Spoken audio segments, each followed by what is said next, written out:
Okay, I canceled my mom's card. Now she'll have to call me and beg.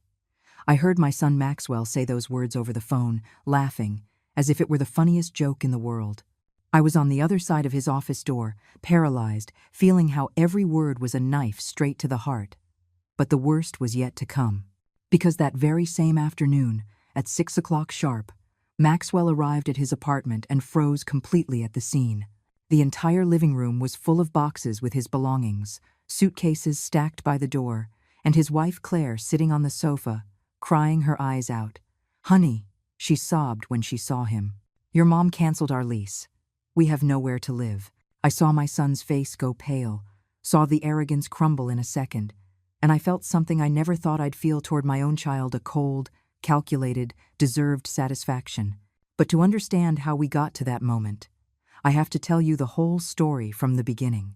My name is Margaret. I'm 66 years old, and my whole life I believed a mother's love was unconditional, unbreakable, eternal. I believed children always valued their parents' sacrifices, that family was the most sacred thing that existed. I was wrong, and that mistake almost destroyed me. It all started 2 years ago, when my son Maxwell, my only son, the boy I raised by myself after I was widowed, decided to marry Claire. I was happy for him, I really was. After years of seeing him in failed relationships, he finally seemed to have found someone who made him smile. Claire was a sweet, shy girl, worked as an elementary school teacher, and always treated me with respect. I thought she would be the perfect daughter-in-law, that I would finally have the united family I always dreamed of. When I was widowed 7 years ago, after my husband Robert died suddenly of a heart attack, I learned to be strong. I had to be. I worked as an accountant for 40 years, saved every penny I could, and managed to build something solid. My own house, where Robert and I lived our best years, and 2 small condos I bought as investments, which I rented out for a steady monthly income. I wasn't a millionaire. I didn't live in luxury, but I was independent. I had my dignity, my stability, my peace. Or so I thought. Maxwell was always spoiled, I admit it. Maybe it was my fault. Maybe after losing Robert I wanted to compensate for that absence by giving him everything he asked for. I paid for his entire college education, bought him his first car when he graduated, helped him with the down payment for his consulting business. I always thought I was investing in his future, that one day he would do the same for his children. That's how families worked.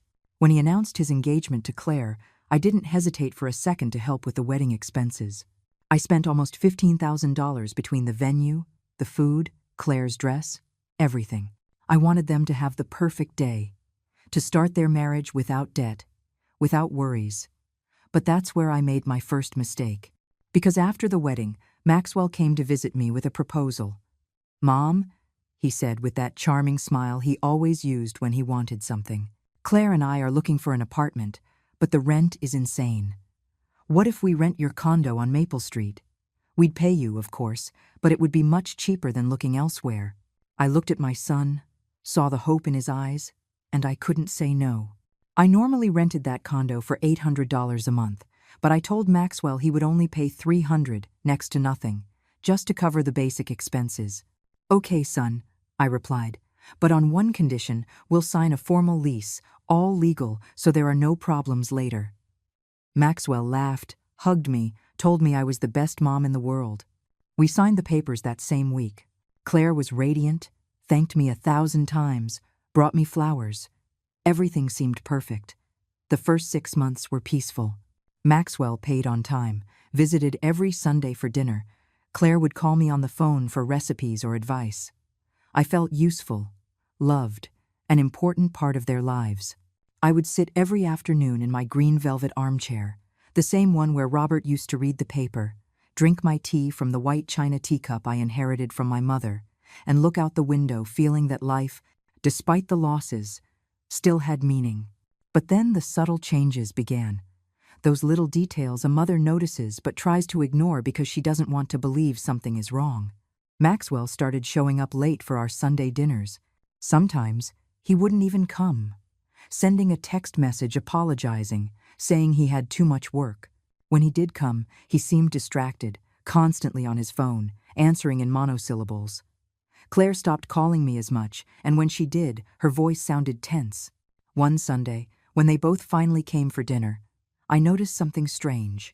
Maxwell was wearing a new watch, one of those expensive Swiss brand watches that cost thousands of dollars. Claire had a designer handbag hanging on her chair, the kind that costs over $2,000. I saw them and felt a pang of unease in my chest. "That's a nice watch, son," I commented, trying to sound casual. "It was a gift." Maxwell smiled smugly, lifting his wrist for me to see it better. "I bought it for myself, Mom. My business is really taking off. Things are going great." I nodded, I smiled, but inside something didn't add up. If his business was doing so well, why was he still living in my condo paying just $300? Why wasn't he looking for a better place, one that matched his supposed success? I kept my doubts to myself. I didn't want to be the meddling mother, the critical mother-in-law.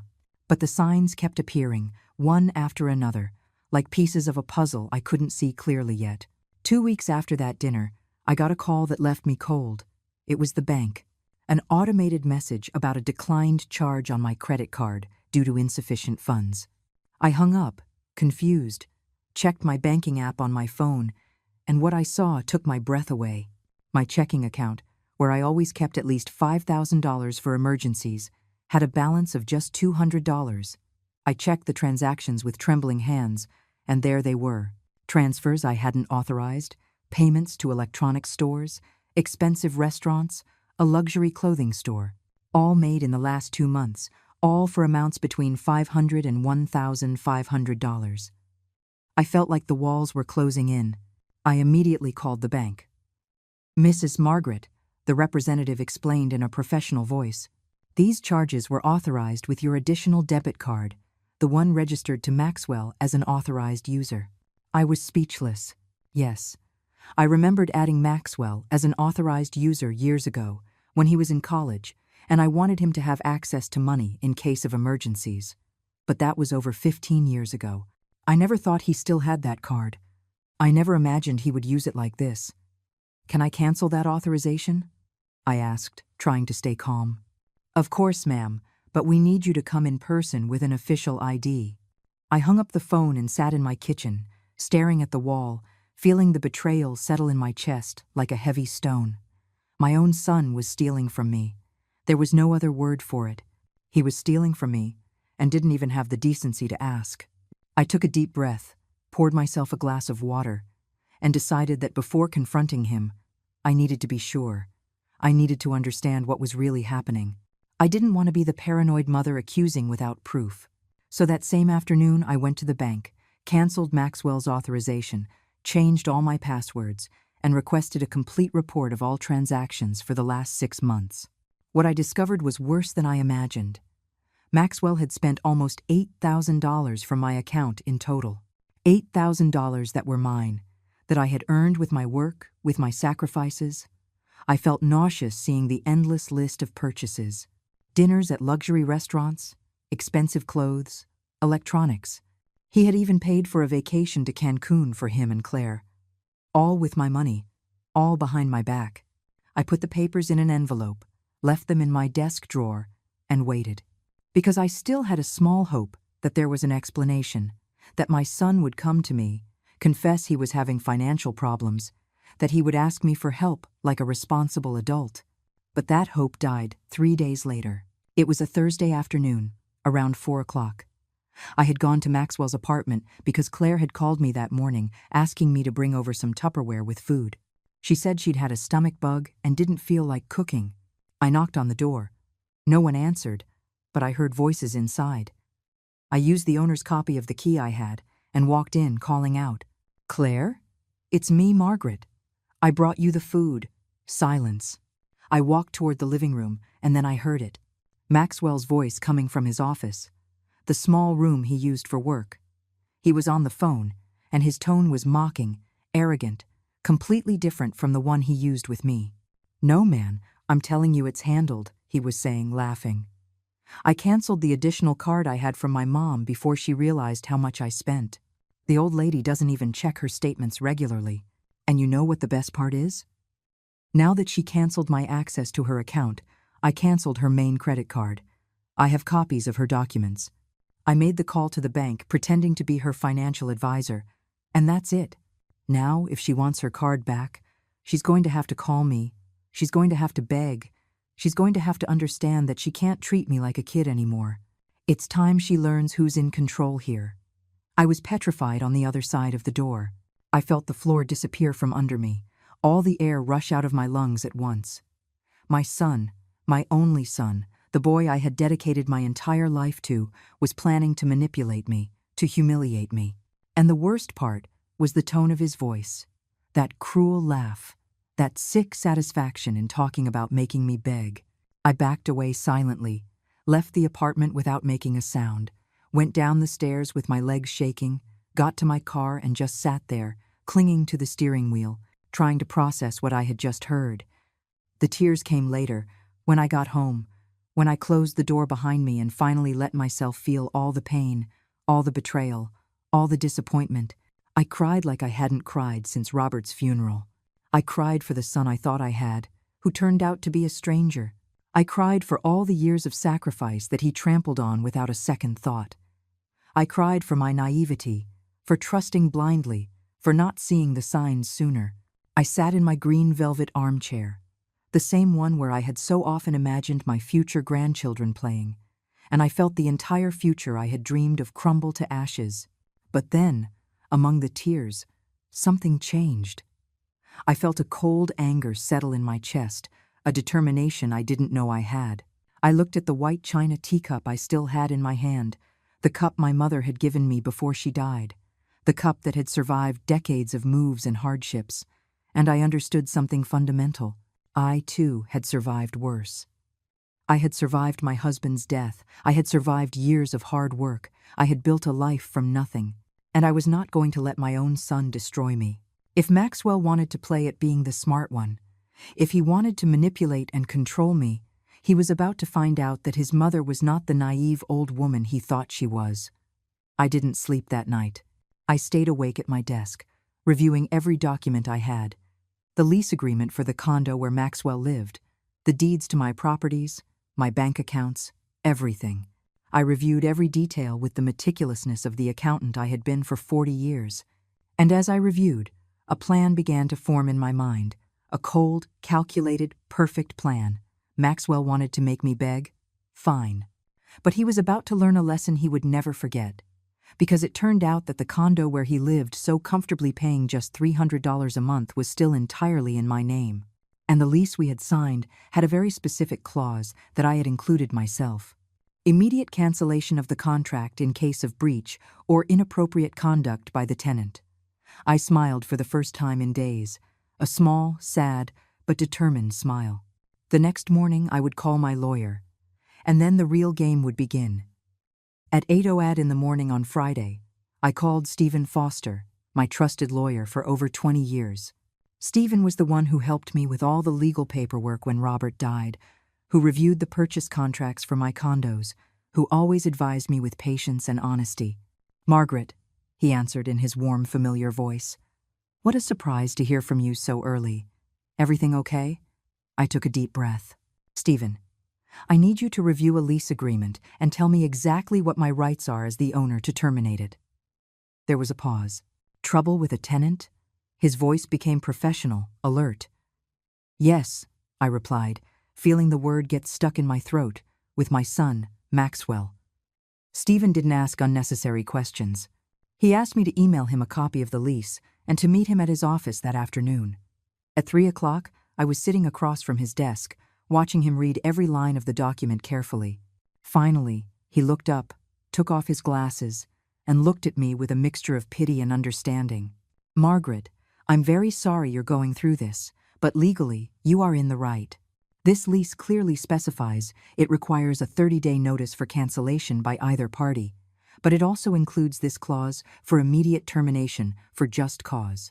If you can prove Maxwell engaged in fraudulent conduct or improperly used confidential information of yours as the owner, you can terminate the lease immediately." I pulled the envelope with the bank statements from my purse, the copies of the unauthorized transactions, all perfectly organized. Stephen reviewed every paper carefully, taking notes in his legal pad.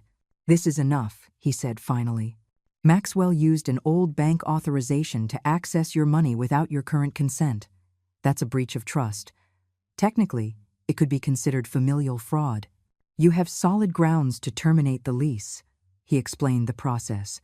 I needed to send a legal eviction notice, a 72-hour notice.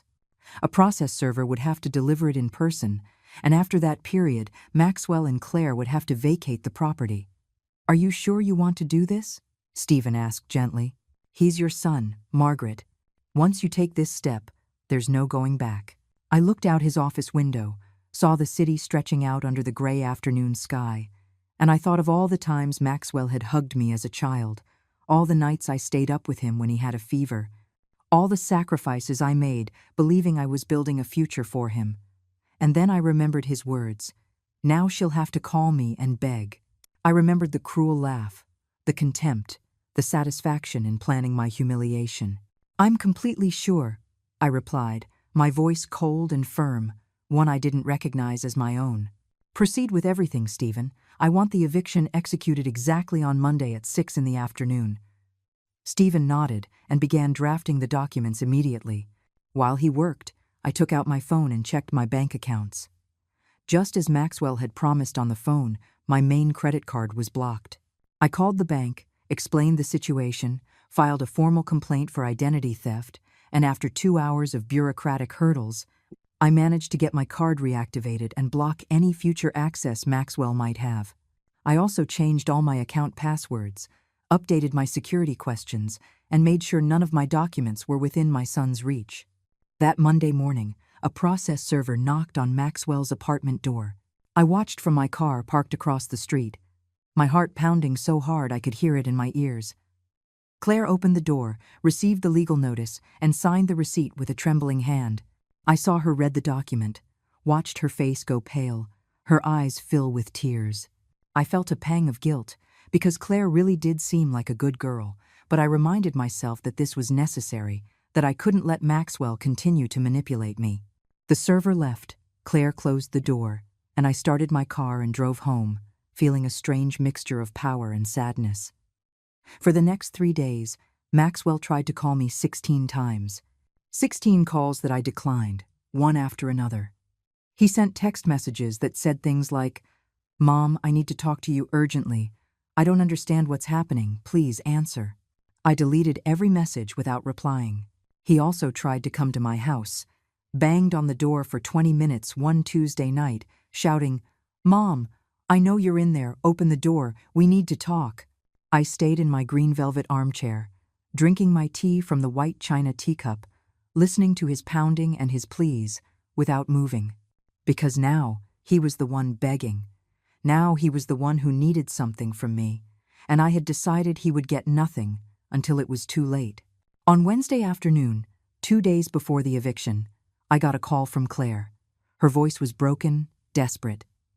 "Margaret, please. I know Maxwell did something wrong. He told me everything. I know he used your money without permission, and I swear I didn't know anything. I swear. I thought everything he bought was with his work money. Please, give me a chance to explain." I felt my resolve waver for a moment. Claire's voice sounded genuine, frightened.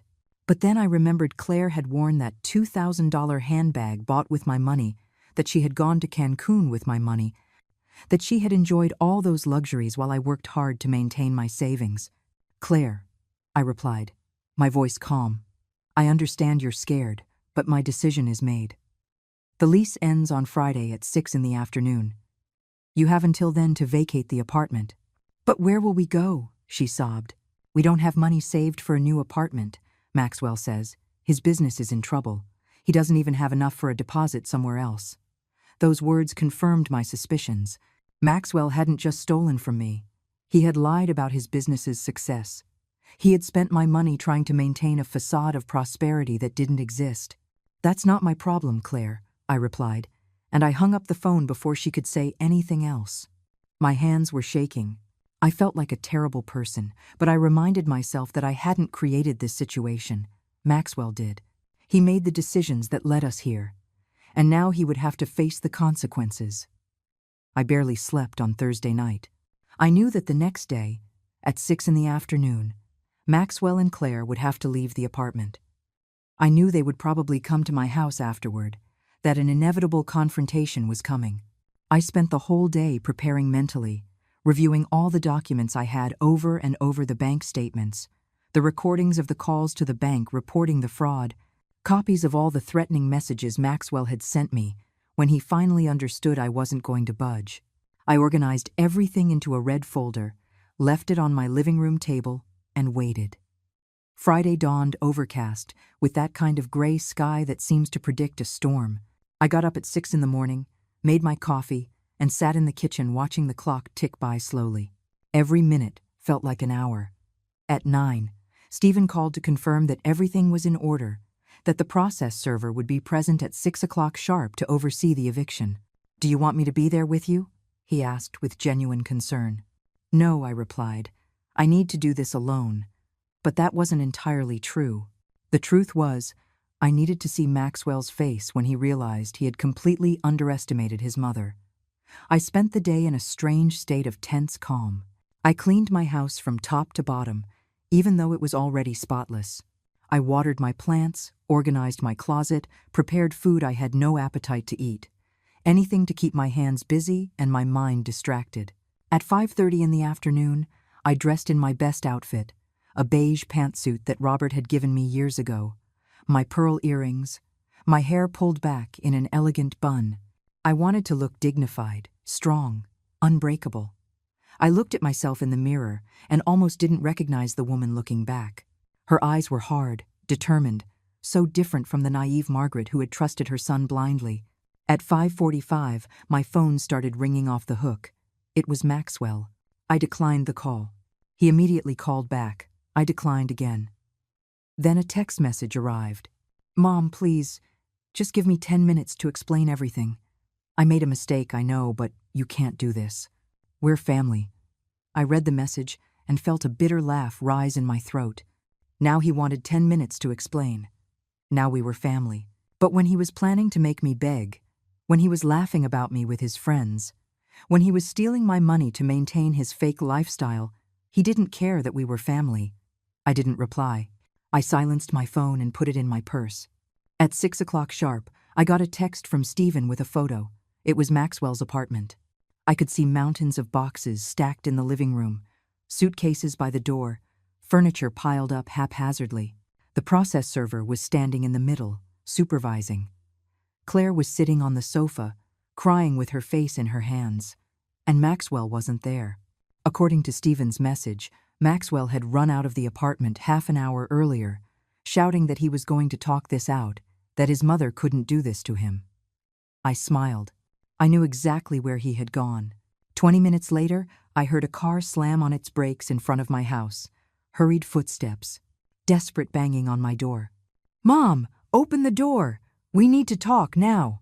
Maxwell's voice was frantic, furious, desperate. I got up from my armchair, smoothed my pants, took a deep breath, and walked to the door with slow, measured steps. Each step was a conscious decision. Each step was a reaffirmation of my dignity. I opened the door, and there was my son, his hair disheveled, his shirt wrinkled, his eyes red with fury and panic. "What the hell are you doing?" he yelled without even greeting me. "How can you throw us out on the street like this? I'm your son." I looked at him in silence for a long moment. I observed every detail of his face, searching for any trace of genuine regret, of shame, of acknowledgement of what he had done. I found nothing. There was only indignation, as if he were the victim, as if I were doing something unjust to him. "Come in," I said finally, stepping aside. Maxwell stormed in, walked straight into my living room, and turned to face me with clenched fists. "Explain what's happening. Why did you cancel the lease without telling me? Why won't you answer my calls? Claire is a wreck. She's crying nonstop, and I don't know what to tell her." I sat down in my green velvet armchair, folded my hands in my lap, and looked at him with a calm I didn't know I possessed. "Sit down, Maxwell." My voice was soft but firm, the voice of someone in complete control of the situation. He hesitated, clearly expecting a fight, yelling, drama, but I wasn't going to give him that satisfaction. I said, "Sit down." This time my tone was sharper. Maxwell flopped onto the sofa across from me, his leg bouncing nervously, his hands rubbing against each other. "Tell me what you want," he spat. "If it's money, if you want me to pay you something, we can work out a payment plan. But you can't just leave us homeless overnight." I took the red folder I had left on the table and placed it on my lap, still closed. "Maxwell, let me ask you a question. Do you remember when you were 10 years old and you were accused of stealing money from the school's donation box?" He blinked, confused by the change of subject. "What does that have to do with?" "Answer the question," I interrupted. Maxwell clenched his jaw. "Yes, I remember. And you defended me because you knew I hadn't done it." "Exactly," I nodded. "I defended you because I trusted you, because I believed your word, because that's what mothers do. We trust our children even when the whole world is pointing fingers." I got up, walked to the window, and looked out at the street, dark now. "For years, Maxwell, I defended you to everyone. When your father said I was spoiling you, I defended you. When your teachers said you were irresponsible, I defended you. When your own friends warned me you were changing, I ignored them because I thought I knew my son better than anyone." I turned to face him, but it turns in everyone was right, and I was blind. Blinded by love. Blinded by the hope that my son would be an honest, grateful man. Maxwell stood up abruptly. "What are you talking about? Why are you talking like I'm some kind of criminal? I just needed to borrow some money. I was going to pay you back." His voice rose. His cheeks flushed. "Borrowing?" I repeated the word slowly. "Is borrowing money taken without permission? Is borrowing money spent on luxury watches and vacations while your mother is still working to make ends meet?" I opened the red folder and took out the bank statements. $8,200, Maxwell. That's what you took from my account using an authorization I gave you 15 years ago for college emergencies. I placed the papers on the coffee table, one by one, like cards in a poker game. Maxwell looked at them, and his face went from red to white in seconds. I thought, "You have money, Mom? You have your condos, your savings?" His voice became small, childish. "And that gives you the right to steal from me?" I asked, and the word steal hung in the air between us like a bomb. "I didn't steal," he yelled. "I just borrowed. Stealing is taking what doesn't belong to you without the owner's permission." I recited the definition in a flat voice, and that is exactly what you did. Maxwell started pacing my living room, running his hands through his hair. Okay, I made a mistake. I'm sorry." "Is that what you want to hear?" "I'm sorry. So I'm sorry. Mom, now, please. Let us stay in the apartment. I promise I'll pay you back every cent." I watched him fall apart, watched the arrogance turn into desperation, and I didn't feel the satisfaction I expected. I just felt a deep emptiness, an immense sadness for all that we had lost. "You know what the saddest part is, Maxwell?" I asked, my voice steady, feeling the weight of every word. "It's not the money. I can earn the money back. What's sad is that you destroyed something that can never be recovered. My trust. And without trust, there is no family." Maxwell stopped pacing and looked at me with pleading eyes. Those same eyes he used as a child when he wanted to convince me to buy him a toy or let him stay up late. But he wasn't a child anymore. He was a 35-year-old man who had made conscious, calculated, cruel decisions. "Mom, please," his voice broke. "I know I messed up, I know. But give me a chance to fix it. Claire has nothing to do with this. She's innocent. You can't leave her on the street because of my mistakes." I raised an eyebrow. "Oh, so now you're worried about Claire? How interesting. Because when you spent $2,000 on that designer handbag for her, when you paid for that vacation to Cancun, when you showered her with gifts with money that wasn't yours, you didn't think about the consequences she would face when this all came to light." Maxwell opened his mouth to respond, but I held up my hand to stop him. "I'm not finished." I pulled out another document from the red folder. It was a printed transcript of the phone call I had overheard, the one Maxwell had with his friend. I had asked a technician to help me document it properly from my phone, where I had recorded parts of the audio. "I want you to read this." "Out loud," I said, handing him the paper. Maxwell took it with trembling hands. His eyes scanned the lines, and I saw the color drain completely from his face. Mom, read it, I ordered, my voice like steel. He swallowed, his hands shaking so much the paper rustled. I already canceled her card, he began to read, his voice barely audible. Now she'll have to call me and beg if she wants anything. It's time she learns who's in control here. Every word came out of his mouth like venom. The old lady doesn't even check her statements regularly. She's perfect to manipulate. I saw tears begin to well in his eyes, but I felt no compassion. I had spent all my tears over the past few days. I had processed all my pain in solitude. Now there was only the cold, hard truth. Keep going, I instructed when he paused. My mom has always been weak. She always gives in to whatever I ask. I thought it was time to take charge of her finances before she spends it all on stupid things. Maxwell dropped the paper as if it burned his hands. I didn't mean that. I was angry. I was just talking. Angry about what? I interrupted. Angry that your mother gave you everything for 35 years and finally wanted to set a limit? Angry that a 66-year-old woman still has control over the money she earned? I stood up and walked toward him, looking him directly in the eyes. Let me explain something you seem to have never understood. Son, I am not weak. I survived the death of the love of my life. I worked 40 years at a job I didn't always like to build a life. I raised a child by myself who constantly challenged me and demanded more. None of that is weakness. What you mistook for weakness was unconditional love. But it turns out, even unconditional love has limits.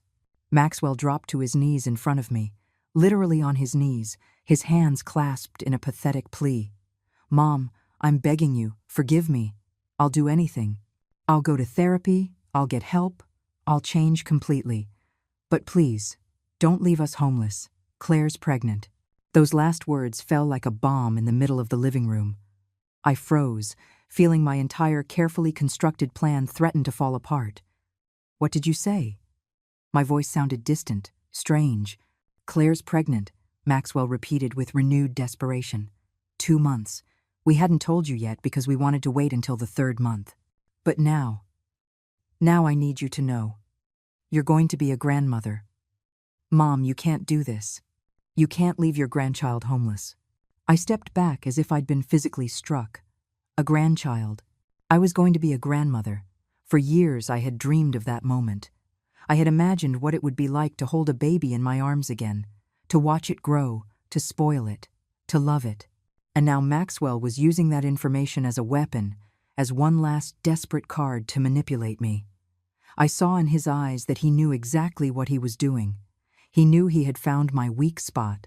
And in that moment, I understood that if I gave in now, if I let this news change my decision, I would be setting a pattern that would repeat for the rest of my life.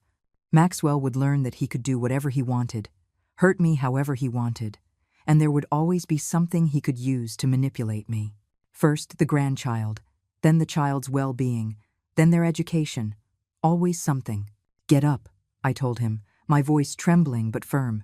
Mom, please, I said, get up. My tone allowed no argument. Maxwell slowly got to his feet, wiping his tears with the back of his hand. I looked at him and tried to find the boy he once was, the little one who would hug me and tell me I was the best mom in the world. But that boy didn't exist anymore, if he ever truly did. Congratulations on the baby, I said finally. I hope you'll be a better father than you've been a son. And I hope that child never, ever has to go through what I'm going through right now.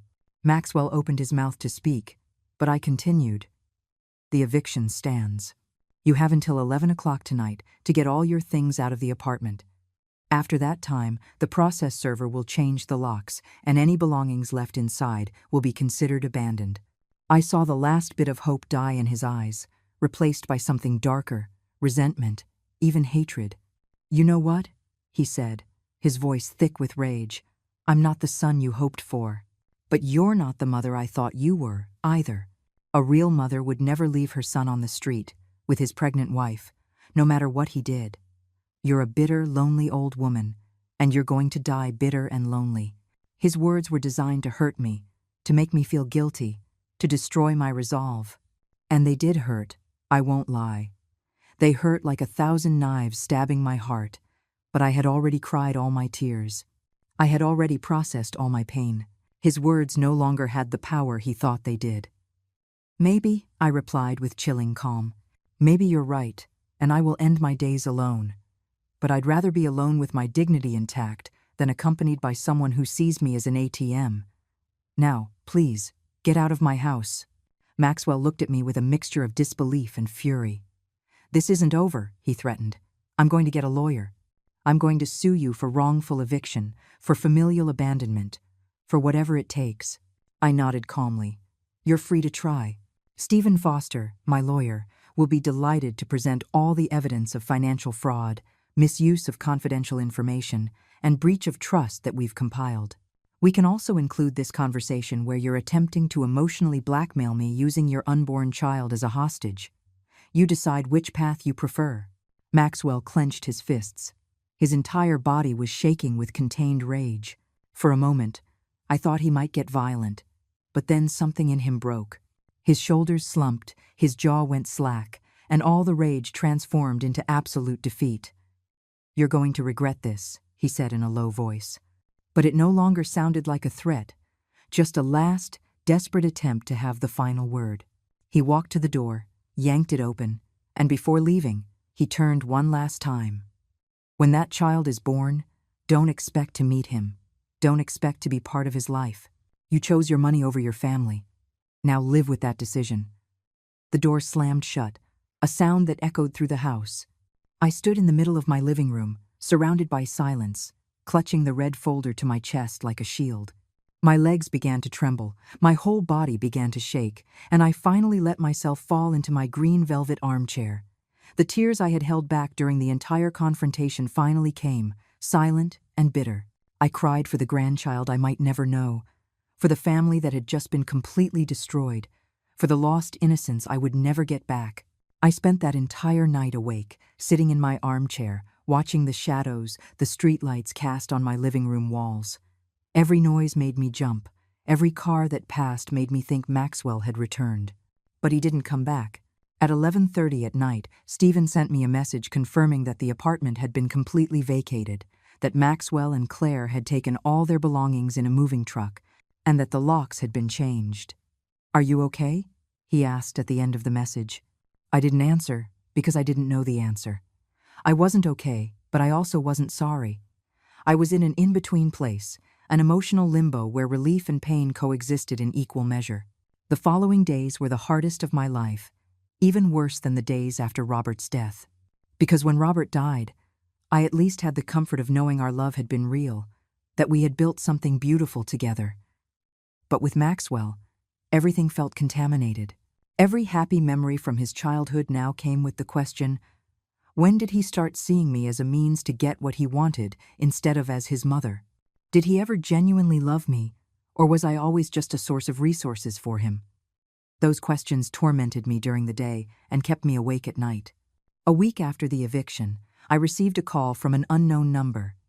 I hesitated before answering, but something in me needed to know who it was. "Margaret." It was Claire's voice, small and fragile. "It's me, Claire. Please don't hang up." I stayed silent, waiting. "I just want you to know.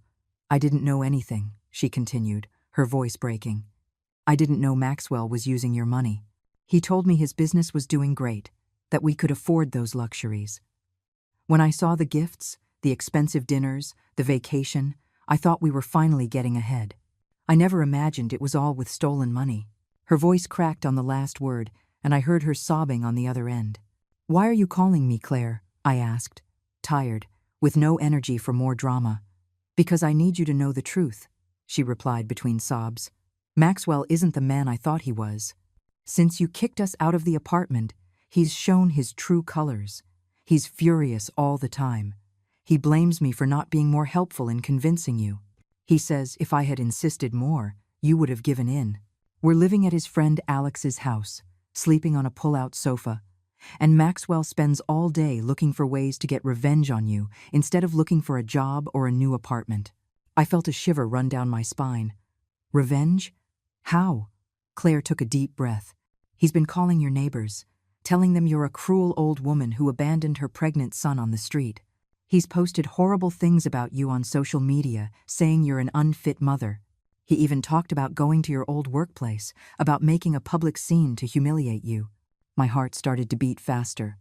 Claire, if you're calling me to scare me— No, she interrupted urgently. I'm calling to warn you, and to ask you for something.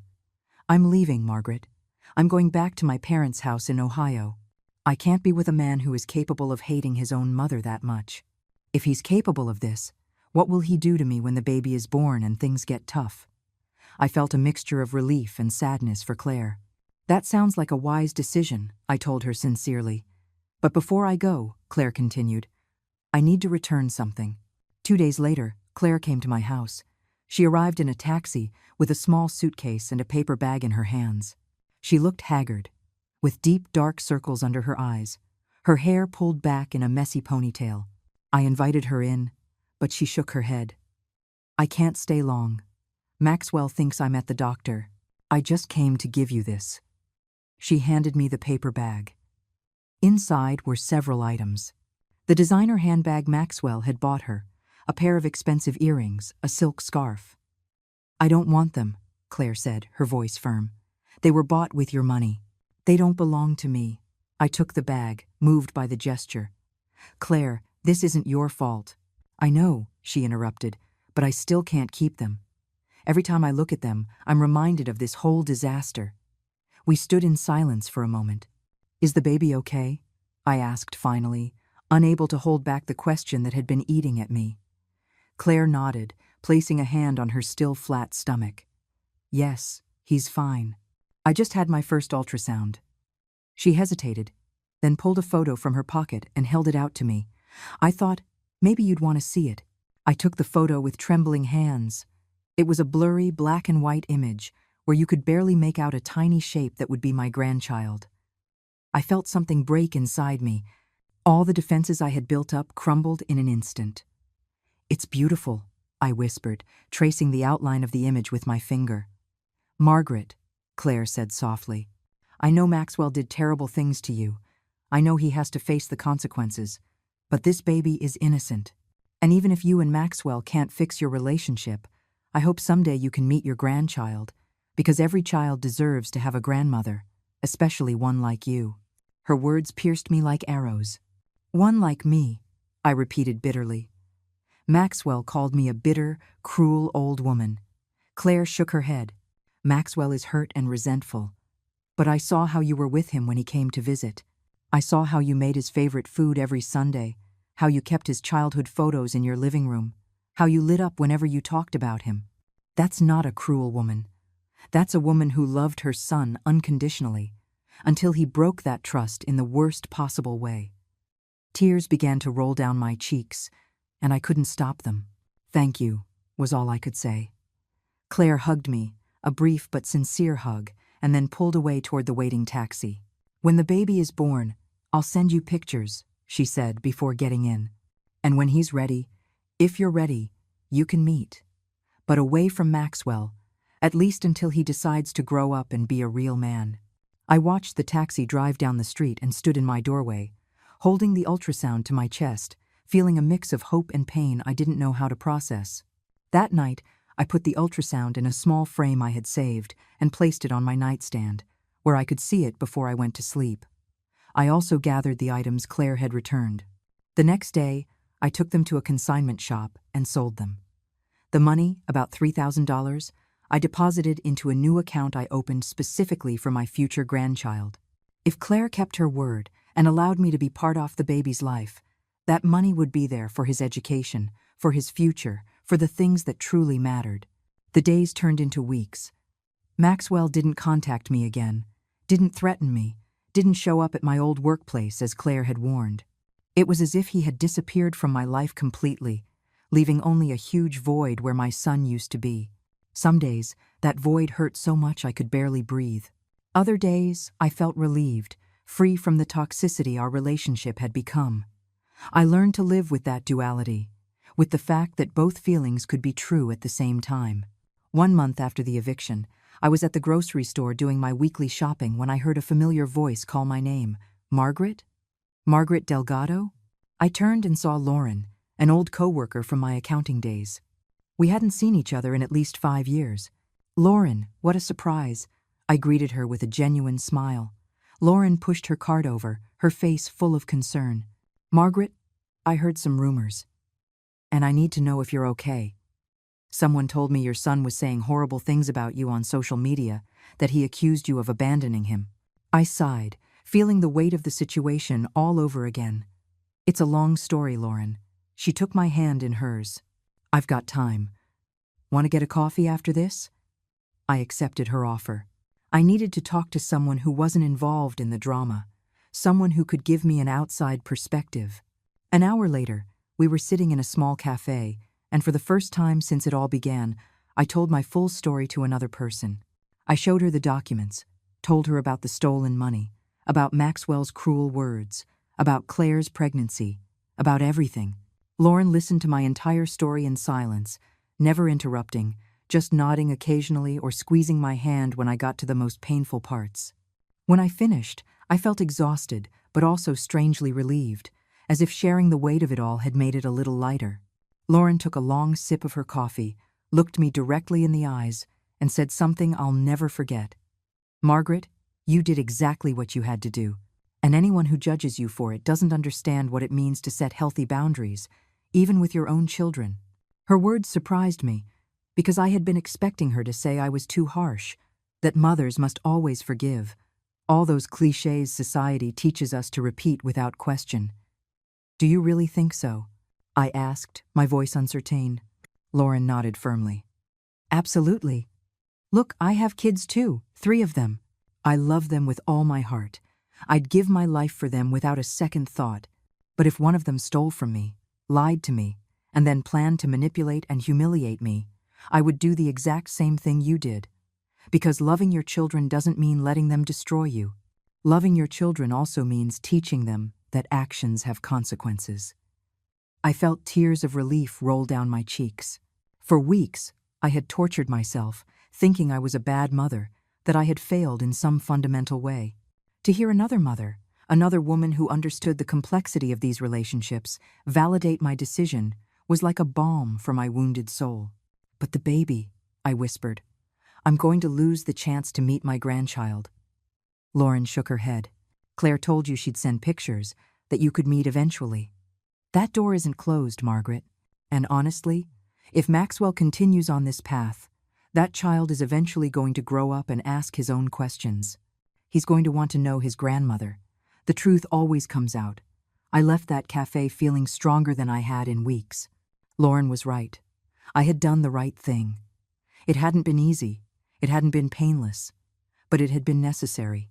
That night, for the first time since the eviction, I slept through the night without waking up from nightmares. I dreamed of Robert, of the happy days we had shared, of his laugh and his way of always finding the bright side of things. In the dream, he took my hand and told me, "I'm proud of you. You were braver than I ever could have been." The weeks turned into months. I rented the condo where Maxwell had lived to a young, newly married couple who paid on time and treated me with respect. I went back to my usual routine. I worked from home, doing some accounting consulting for small businesses. I tended my garden. I met Lauren for coffee on Thursdays. Life went on, quieter than before, lonelier too, but with a peace I hadn't felt in years. I no longer had to worry about calls asking for money, about visits where Maxwell only wanted something from me, about that constant feeling of being used. One day in October, 3 months after the eviction, I received a package in the mail. It had no return address, just my address written in a feminine handwriting I recognized as Claire's. I opened the package with trembling hands, and inside I found a letter and several photographs. The letter said, "Dear Margaret, I want you to know that I'm back in Ohio with my parents. I officially separated from Maxwell 2 weeks ago. He's not seeking help. He's not changing. He's just sinking deeper into his bitterness and resentment. My parents are supporting me through the pregnancy. I'm 5 months pregnant now, and it's a boy. I decided to name him Robert, after your husband, because when you told me stories about him, you always talked about what a good and honest man he was. I hope my son grows up to be like his grandfather, not his father." I kept reading, tears falling onto the paper. The photos I'm including are from my latest ultrasounds. The baby is healthy and growing well. When he's born, I'd love for you to meet him, if you want to. I know I can't replace the relationship you lost with Maxwell, but maybe we can build something new, something healthy, for little Robert. You don't have to answer now. Take your time. I just wanted you to know that I haven't forgotten you, and I don't blame you for anything. With affection, Claire. The photographs showed a perfectly formed baby, with his little hands, his feet, his profile, my grandchild, Robert. I felt a wave of love so strong it took my breath away. That same afternoon, I wrote back to Claire using the return address she had included. I thanked her for keeping me informed, told her I would love to meet Robert when she was ready, and I included a check for $2,000 to help her with the baby's expenses. I also sent her the framed ultrasound she had given me months ago, thinking she might like to have it. In my letter, I wrote, "Claire, I admire your strength and courage for making the hard decisions that will protect your son. I am here when you need me, not as a meddling mother-in-law, but as someone who genuinely cares for you and for Robert." It was 2 weeks before I got a reply. Claire called me, crying, thanking me for the check, telling me her parents wanted to meet me too, that her whole family was grateful the baby would have at least one grandmother who cared about him. We talked for almost an hour, catching up on our lives, sharing hopes for the future. For the first time in months, I felt that maybe, just maybe, something good could come from all this pain. In November, I received another call, this time from a number I didn't recognize, but that had Maxwell's area code. I answered cautiously. "Margaret Delgado?" It was a professional, male voice. "Yes, this is she. My name is Gregory. I'm an attorney. I'm calling on behalf of your son, Maxwell Delgado. He wishes to file a lawsuit against you for wrongful eviction and emotional damages." I felt my stomach drop, but I kept my voice calm. "I understand. I recommend you contact my lawyer, Stephen Foster." I gave him Stephen's number and hung up. I immediately called Stephen and told him about the call. He sighed deeply. "Margaret, this was expected. Maxwell is desperate, and that lawyer probably promised him he could win some money. But don't you worry, we have all the documentation needed to defend your case. The eviction was completely legal and justified. They don't have a leg to stand on. How long will this take?" I asked, feeling tired. "Probably several months, but trust me, we're going to win." Stephen was right. The next few months were exhausting, filled with legal notices, depositions, meetings with lawyers. But every time I had to testify or present evidence, I reminded myself why I was doing this. The trial took place in February, on a cold, gray day that seemed to perfectly reflect the state of my heart. I arrived at the courthouse with Stephen, wearing my best beige suit, my hair pulled back with dignity, my mother's white china teacup wrapped and tucked in my purse like a talisman of strength. Maxwell was already there when we walked in, sitting next to his lawyer, Gregory, a man in his 40s with a gray suit and a professionally bored expression. Our eyes met for a second, and what I saw in my son's eyes chilled my blood. There was no regret, no sadness, just a cold, hard resentment like steel. The judge, an older man named Arthur Hayes, called the court to order, and the hearing began. Maxwell's lawyer spoke first, painting a picture of a cruel mother who had thrown her pregnant son and his wife out onto the street, without warning, without compassion, without any real justification. "Your Honor," Gregory said in a dramatic voice, "my client and his wife were left literally homeless overnight. Mrs. Delgado acted with calculated coldness, indifferent to the fact that her daughter-in-law was pregnant, without considering the consequences of her actions. This wasn't just a wrongful eviction. It was an act of familial cruelty that deserves compensation." I listened to every word, feeling the anger bubble in my chest, but I kept my face serene, my posture dignified. Stephen had prepared me for this. He had told me Maxwell's lawyer would try to paint me as the villain. When it was Stephen's turn, he stood up calmly and began to present our evidence. The bank statements showing the $8,200 Maxwell had taken without authorization.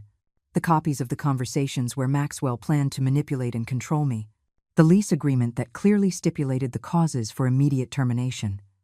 Every document was presented meticulously, each piece of evidence building an unbreakable case. Your Honor, Stephen said, his voice clear and firm, what we have here is not a cruel mother abandoning her son. What we have is a 66-year-old woman defending her property and her dignity from an adult son who was financially exploiting her. Maxwell Delgado is not an innocent victim. He is a 35-year-old man who stole from his own mother, who planned to continue manipulating her, and who now seeks to play the victim when he finally faced consequences for his actions. I looked at Maxwell and saw his jaw tighten, his hands clench into fists on the table. The judge then asked me to take the stand to give my testimony. I walked forward, my legs shaking, but holding myself tall. Maxwell's lawyer questioned me first, asking questions designed to make me look like a heartless mother. Mrs. Delgado, is it true that you executed the eviction knowing your daughter-in-law was pregnant? Yes, I replied clearly. And you didn't care about leaving your future grandchild homeless? Let me correct something, I said, looking him directly in the eye. I didn't leave anyone homeless. Maxwell is an adult man with a college education that I paid for, with work experience, perfectly capable of finding another place to live. What I did was stop allowing him to live on my property for a minimal rent while he was stealing thousands of dollars from me. Gregory tried to interrupt me, but the judge stopped him.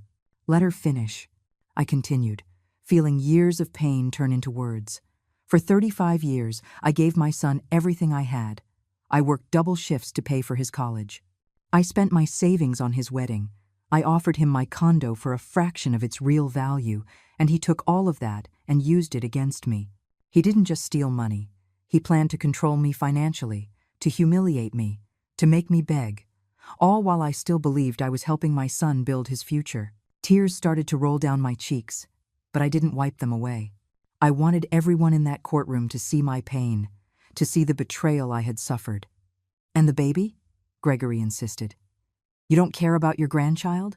I care deeply, I answered, my voice breaking. That's why I opened a savings account with the money from the items Maxwell bought with my money. That's why I've stayed in contact with Claire, even after Maxwell threatened me. That's why I am going to be part of my grandchild's life, if Claire allows me. But I will not allow Maxwell to use that baby as a tool of manipulation, as he tried to do when I told him the eviction stood. I saw Maxwell jump up from his chair. That's a lie, he shouted. You never cared about us. You only care about your money. The judge slammed his gavel. Order. Mr. Delgado, sit down immediately, or I will have you removed from the courtroom. Maxwell sat down slowly, but his glare toward me was pure venom. The rest of the trial was a parade of evidence and counter-evidence. Stephen presented written testimony from my neighbors attesting to my character, from former colleagues confirming my professional integrity. He even presented a sworn affidavit from Claire, who, from Ohio, confirmed that Maxwell had hidden the source of the money he spent and that she fully supported my decision to set boundaries. Maxwell's lawyer tried to discredit every piece of evidence, but it was clear he didn't have much to work with. The truth was on my side, cold and documented. After 3 hours, the judge retired to deliberate. Stephen and I waited in the hallway, sitting on an uncomfortable wooden bench, not saying much. Maxwell and his lawyer were at the other end of the hall, Maxwell pacing like a caged animal. 40 minutes later, we were called back in. Judge Hayes had a serious expression as he read his verdict. After reviewing all the evidence presented, he began, his voice solemn. This court finds that the eviction executed by Mrs. Margaret Delgado was completely justified and legal. I felt my whole body relax with relief. The judge continued. The evidence clearly shows that Mr. Maxwell Delgado engaged in fraudulent conduct by misusing his mother's financial resources. The lease agreement included specific clauses for termination for just cause, clauses which Mr. Delgado violated. Furthermore, the recordings and transcripts presented show intent to manipulate and commit emotional abuse. The judge looked directly at Maxwell. Mr. Delgado, the law does not protect adult children who exploit their elderly parents. Your mother had every right to protect her property and her well-being. The lawsuit is dismissed in its entirety. But the judge wasn't finished. Furthermore, this court orders Mr. Maxwell Delgado to reimburse his mother the amount of $8,200 that he took without authorization from her bank accounts, plus interest and legal costs. Mr. Delgado has 6 months to comply with this payment. Otherwise, further legal action will be pursued. I saw Maxwell go completely pale. I saw his lawyer whisper something in his ear, probably explaining that he had just lost not only the case, but now owed me the stolen money plus his own lawyer's fees. The judge retired, and the courtroom began to empty. Stephen hugged me, congratulating me on the victory. But I didn't feel victorious.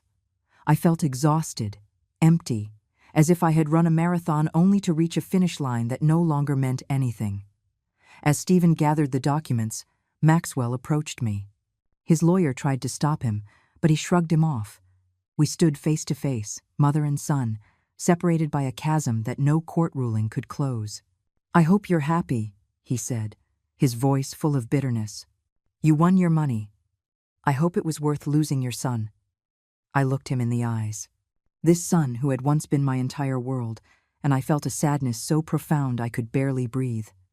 "Maxwell," I said softly, "I didn't lose my son.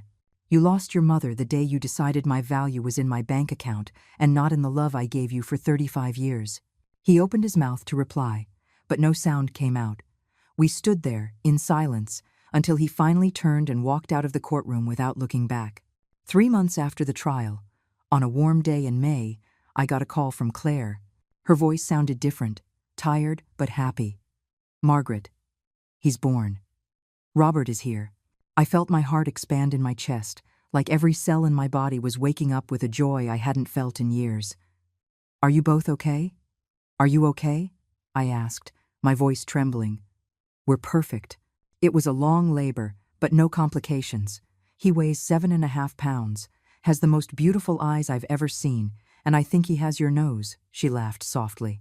"Margaret, I know you just won the trial and things have been hard, but I would love for you to come and meet him. My parents want to meet you, too."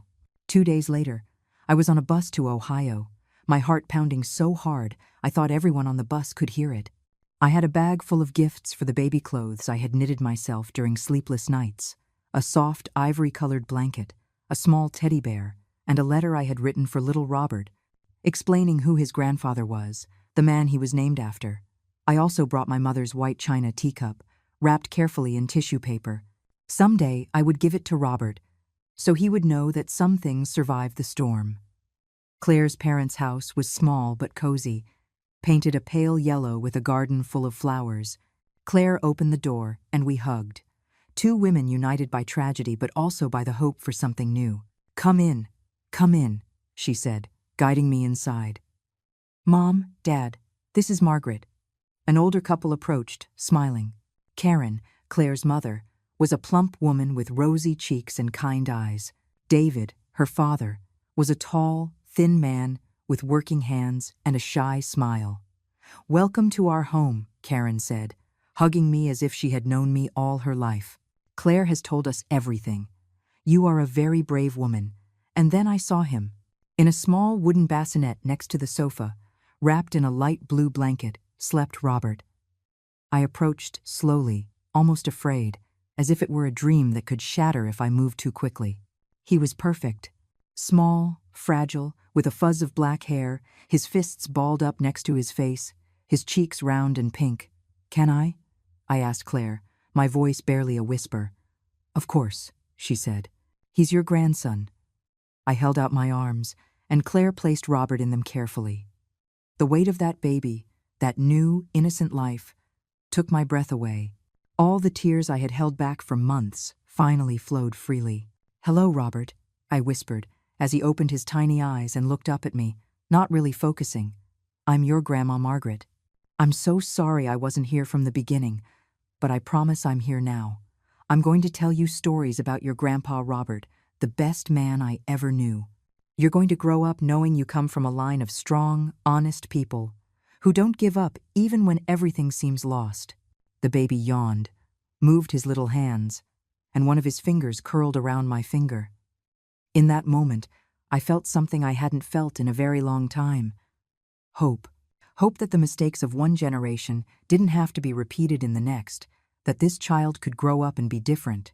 I spent 3 days in Ohio, getting to know Claire's family, helping with Robert, sharing meals and conversations.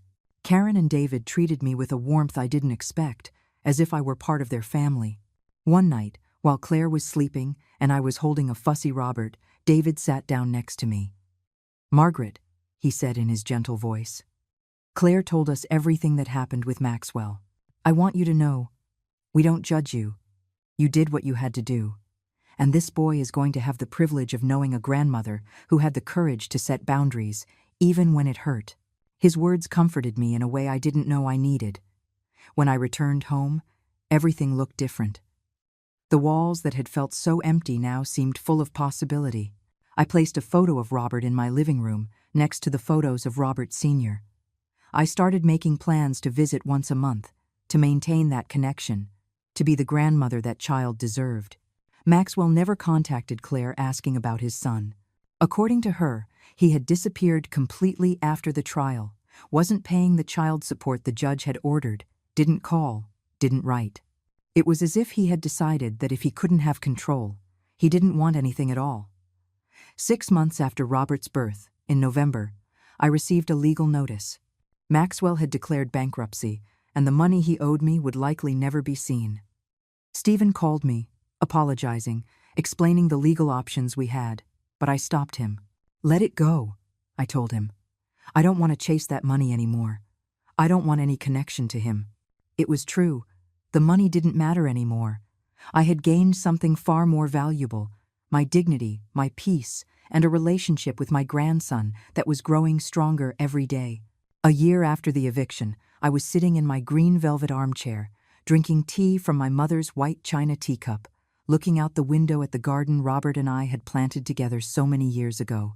In my lap, I had a photo album of Robert Jr., now 1 year old, taking his first steps, smiling with 2 tiny teeth. Elena sent me pictures every week, called me to tell me his progress, included me in every important moment. The boy called me Gamma, his version of Grandma, and every time I heard it, my heart melted. Lauren was coming to visit that day, as she did every Thursday. I showed her the latest photos, told her about Claire's plans to move closer to my city so Robert could see me more often. "Look how far you've come," Lauren said, squeezing my hand. "A year ago, you were devastated, and now look at you. You rebuilt your life, you set healthy boundaries, and you gained a beautiful relationship with your grandson." She was right. The pain had been immense, the loss devastating, but I had survived. And I hadn't just survived, I had flourished in ways I never imagined possible. Some nights, I still thought about Maxwell. I wondered where he was, if he ever reflected on what he had lost, if he would one day come seeking reconciliation. I had decided that if that day ever came, I would listen. But reconciliation would require more than empty apologies. It would require real accountability, genuine change, and time. A lot of time. For now, I focused on what I had. My home, my peace, my dignity intact, and a beautiful grandchild who filled my heart with joy every time I saw him. I took my white china teacup, the same one I had held on the worst days of my life, the same one my mother had given me, telling me some things are too precious to be broken, and I took a long sip of tea. I looked at Robert Sr.'s photo on the wall and spoke to him silently, as I often did. "I made it, my love. It was horrible, it was heartbreaking, but I made it. I set boundaries. I defended my dignity. And our grandson is going to grow up knowing he comes from strong people, people who don't let themselves be trampled, not even by those they love." The sun was beginning to set, filling my living room with a warm, golden light. I got up, watered my plants, made some dinner, and sat down to eat in peace. My house was my fortress, my sanctuary, my kingdom. And I had learned, in the most painful way possible, that sometimes loving someone means letting them go, means closing doors you never thought you'd have to close. But I had also learned that on the other side of those closed doors, new windows sometimes open, opportunities for a different, but equally valid, kind of love. That night, before sleeping, I wrote in my journal, something I had started doing as therapy during the difficult months. Today marks exactly 1 year since I made the hardest decision of my life. 1 year since I chose my dignity over the comfort of remaining a victim. I don't regret it. It hurts. It probably always will hurt a little, but I don't regret it. Because I learned that true love, the love that's worth having, doesn't require you to destroy yourself to prove it. I learned that setting boundaries isn't cruelty, it's survival. And I learned that even at 67 years old, I can still be brave. I closed the journal, turned off the light, and fell asleep hugging the photo of Robert Jr., dreaming of all the Sunday afternoons we would spend together, all the stories I would tell him, and all the love I still had to give. My home is my fortress, and now I know exactly who deserves to be inside.